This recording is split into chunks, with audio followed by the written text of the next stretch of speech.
म्हटलं काही जास्त मागणी आहे, 100 रुपये जोडी. हो, काळा ऊस आहे, चांगला एक नंबर आहे, बिलकुल बोर आहे, आपल्याला हरभऱ्याची गाठी आहे.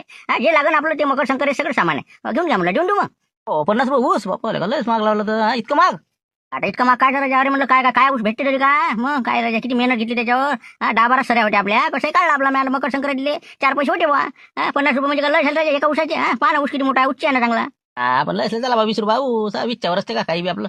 काय कसंच करावं राजा, नाही का? तुम्हाला अजून किती पगार वाढवा म्हणलं, नाही का? हो, 8 आणि 9 लागला तरी तुमचं राजा हेच रोनाटा पाय मिनिटं. अरे 50 रुपयाला काय माग नाही ते. हो, पेरकण मी छाटून देतो, मस्त करून देतो. सोबत तुम्हाला हरभरी देतो, बोरं देतो. काय माणसा राजा, असं बारीक पाठवू का? काष्ट करायचे माल आहे. 4 पैसे कमवू द्या, कसे रस्त्यावर बसून कमवू राहिलो.